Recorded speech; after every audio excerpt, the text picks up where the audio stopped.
Hello everyone, आज मैं आपको बताऊंगा ऑब्जर्वेशन क्या होती है और टाइप्स कौन कौन से होते हैं ऑब्जर्वेशन मेथड के। ऑब्जर्वेशन बेसिकली एक प्रोसेस है जिसके अंदर कहीं ना कहीं सब्जेक्ट का ऑब्जर्वेशन किया जाता है। यहाँ पर सब्जेक्ट का मतलब जिसका ऑब्जर्वेशन किया जा रहा है, जिसके ऊपर निगरानी रखी जा रही है, उसे हम कहीं ना कहीं सब्जेक्ट कहते हैं।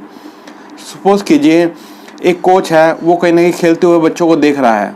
एक ग्राउंड में बच्चे खेल रहे हैं और खेलते हुए वो बच्चों पर दूर से ही निगरानी रख रहा है।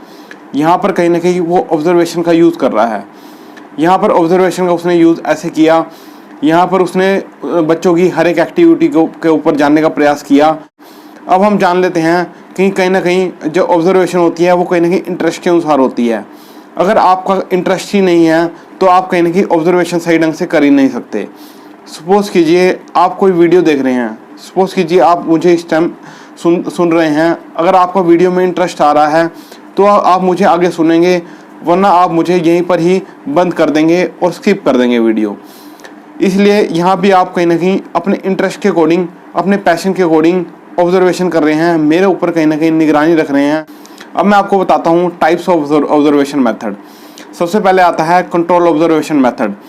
कंट्रोल ऑब्जर्वेशन मेथड बेसिकली जिसके अंदर हम सामने वाले को बता देते हैं कि कहीं ना कहीं उसके ऊपर निगरानी रखी जाने वाली है और पहले से ही प्लानिंग करके रख लेते हैं। पहले से ही हमें पता होता है टाइम, प्लेस और डेट का, किस डेट को हमें ऑब्जर्वेशन करनी है।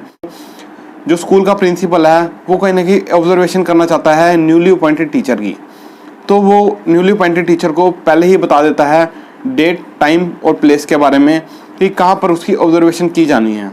यहाँ पर प्रिंसिपल जाके क्लास में बैठ जाता है उसी डेट के अकॉर्डिंग और उसी टाइम के अकॉर्डिंग, और कहीं ना कहीं टीचर को पढ़ाते हुए देखता है और उसकी हर एक एक्टिविटी पर नज़र रखता है कि टीचर किस तरीके से पढ़ा रहा है और बच्चे किस तरीके से उसका पढ़ रहे हैं और बच्चे इंटरेस्ट ले भी रहे हैं या नहीं ले रहे। यहाँ पर कहीं ना कहीं प्रिंसिपल ने कंट्रोल ऑब्जर्वेशन मेथड का यूज़ किया और पहले से ही टीचर को बता दिया कि कहीं ना कहीं उसके ऊपर निगरानी रखी जाने वाली है ताकि वो तैयार रहे। अब हम जान लेते हैं नेक्स्ट मेथड के बारे में, जो है कि हमारा uncontrol observation method. Uncontrol observation method के अंदर बिल्कुल भी सामने वाले को बताया नहीं जाता कि कहीं ना कहीं उसके ऊपर ऑब्जर्वेशन रखी जानी है और कहीं ना कहीं इमीडिएट एक्शन लिया जाता है और कहीं ना कहीं हमारा भी डिसाइड नहीं होता कि हम ऑब्जर्वेशन करने वाले हैं। जैसे कि आप जानते हैं चिल्ड्रन का बिहेवियर, छोटे बच्चों का बिहेवियर आए दिन चेंज होता रहता है, उनकी एक्टिविटी में चेंज होता रहता है। इसलिए पेरेंट्स जो है वो अपने बच्चे को बिना बताए हुए उसके ऊपर निगरानी रखना चाहते हैं। सपोज कीजिए उनका बच्चा जो है प्लेग्राउंड में खेल रहा है, तो वो कहीं ना कहीं अपने बच्चे के ऊपर उसे बिना बताए हुए उसे ऑब्जर्व कर रहे होते हैं कि कहीं ना कहीं हमारा जो बच्चा है वो इंटरेस्ट लेकर खेल भी रहा है या नहीं खेल रहा, उसे दूसरे बच्चों के साथ घुल मिल कर खेलना पसंद आता भी है या नहीं आता है। यहाँ भी कहीं ना कहीं माता पिता ने अनकंट्रोल ऑब्जर्वेशन मेथड का यूज़ किया और पता लगाने का प्रयास किया अपने बच्चे के बिहेवियर के बारे में। अब हम जान लेते हैं नेक्स्ट ऑब्जर्वेशन मेथड के बारे में, वो है हमारा participant observation method. Participant observation method के अंदर क्या होता है, जो ऑब्जर्वर होता है उसे किसी ग्रुप का, ऑर्गेनाइजेशन का या किसी कंपनी का में पार्टिसिपेशन करना होता है बगैर बताए हुए कि वो पार्टिसिपेंट करने जा रहा है और किस चीज़ का पार्टिसिपेंट होने जा रहा है। वो बेसिकली क्या जाता है, सपोज कीजिए CID में कोई केस आ जाता है और वो कहीं ना कहीं किसी कंपनी से रिलेटेड है, तो इस केस में CID के में किसी एक मेंबर को, जो CID का ही मेंबर होता है, उसे किसी उस कंपनी के अंदर भेज दिया जाता है बगैर बताए हुए, तो उसका भेष बदल दिया जाता है।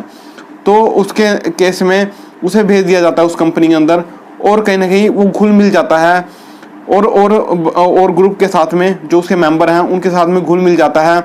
और यहाँ पर कहीं ना कहीं पार्टिसिपेंट ऑब्जर्वेशन मेथड का यूज़ कर रहा होता है, क्योंकि इस केस में जब पार्टिसिपेंट ऑब्जर्वेशन मेथड का यूज़ कर रहा होता है तो उस केस में वो स्टडी करना चाहता होता है उनके बिहेवियर की, जो उस कंपनी में काम करते हैं, कि किसका बिहेवियर कैसा है, और एनालाइज करना चाहता है कि कहीं ना कहीं लूप होल कहाँ रह रहे हैं।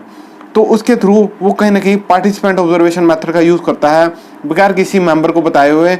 और जब वो ऑब्जर्वेशन मेथड का यूज़ कर लेता है उसके बाद वो वापस आता है, उसके बाद उसका पार्टिसिपेंट ऑब्जर्वेशन मेथड को CID की टीम जो है अपने केस को सोल्व करने के लिए कहीं ना कहीं इसका यूज़ करती है। अब हम जान लेते हैं अनपार्टिसिपेंट ऑब्जर्वेशन मेथड के बारे में। अनपार्टिसिपेंट ऑब्जर्वेशन मेथड बिल्कुल उल्टा है पार्टिसिपेंट ऑब्जर्वेशन मेथड का, क्योंकि इसके अंदर क्या होता है, इसमें बिल्कुल भी पार्टिसिपेट नहीं किया जाता किसी ग्रुप या एक्टिविटी में। इसमें डायरेक्ट जाके क्वेश्चनिंग की जाती है, डायरेक्ट जाके ऑब्जर्व किया जाता है सामने वाले के बिहेवियर को। इसके अंदर सामने वाले को पता होता है कि कहीं ना कहीं उसके बिहेवियर को कहीं ना कहीं एनालाइज किया जाने वाला है, और उसके बिहेवियर को, जैसे सपोज कीजिए CID का ही हम एग्जांपल ले लेते हैं। CID में कोई केस आ जाता है, उस केस में क्या होता है, किसी ग्रुप या ऑर्गेनाइजेशन को बगैर ज्वाइन किए हुए डायरेक्ट क्वेश्चनिंग की जाती है। जैसे CID के जो मेंबर हैं उन्हें लग रहा है कि ये सस्पेक्ट हो सकते हैं, तो उनके साथ डायरेक्ट क्वेश्चनिंग की जाती है और कहीं ना कहीं अनकंट्रोल ऑब्जर्वेशन मेथड का यूज़ किया जाता है। हमारा नेक्स्ट ऑब्जर्वेशन मेथड है semi participant observation method. Semi participant observation method के अंदर या तो हम पार्टिसिपेंट ऑब्जर्वेशन मेथड का यूज़ करते हैं या नॉन पार्टिसिपेंट ऑब्जर्वेशन मेथड का यूज़ करते हैं। इसके अंदर बेसिकली क्या होता है, इसके अंदर पता नहीं होता कि हम किस मेथड का यूज़ करने वाले हैं। इसके अंदर जो रिसर्चर होता है वो अपने area of field of study के अनुसार ही ऑब्जर्वेशन मेथड का यूज़ करता है, या तो वो पार्टिसिपेंट ऑब्जर्वेशन मेथड का यूज़ करता है या नॉन पार्टिसिपेंट ऑब्जर्वेशन मेथड का यूज़ करता है। ये डिपेंड करता है उसके इंटरेस्ट के अकॉर्डिंग और उसकी फील्ड ऑफ स्टडी के अकॉर्डिंग। अब हम जान लेते हैं नेक्स्ट ऑब्जर्वेशन मेथड के बारे में, जो है कि है हमारा मास ऑब्जर्वेशन मेथड।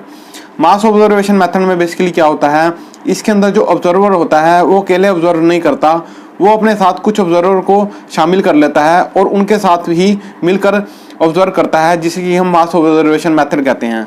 सपोज कीजिए कोई एजुकेशन ट्रिप जाता है, उसके अंदर कुछ टीचर्स मिलकर ही अपने बच्चों के साथ में उस ट्रिप पर जाते हैं, उस एजुकेशन ट्रिप में जाते हैं, और वहाँ पर जाकर वो कुछ ऑब्जर्वर मिलकर ही अपने बच्चों को के बिहेवियर को कहीं ना कहीं एनालाइज करते हैं, और वो वहाँ कहीं ना कहीं मास ऑब्जर्वेशन मेथड का यूज़ होता है, जहाँ की जो ऑब्जर्वेशन की जानी होती है वो मास लेवल पर की जानी होती है। दोस्तों, ये थे ऑब्जर्वेशन और ऑब्जर्वेशन मेथड के टाइप। होप सो आपको समझ में आएंगे होंगे। मैं आगे भी आपको इस तरीके की वीडियो लेकर आता रहूँगा। अगर आप हमारे चैनल पर नए हैं, इसे सब्सक्राइब कर लीजिए, साथ के साथ बेल आइकन दबा दीजिए, ताकि जब भी नोटिफिकेशन आए तो आपको सबसे पहले हमारी वीडियो का नोटिफिकेशन सबसे पहले मिले। मैं आपको अगली वीडियो में अगली अपडेट के साथ मिलूंगा। तब तक के लिए जय हिंद, जय भारत।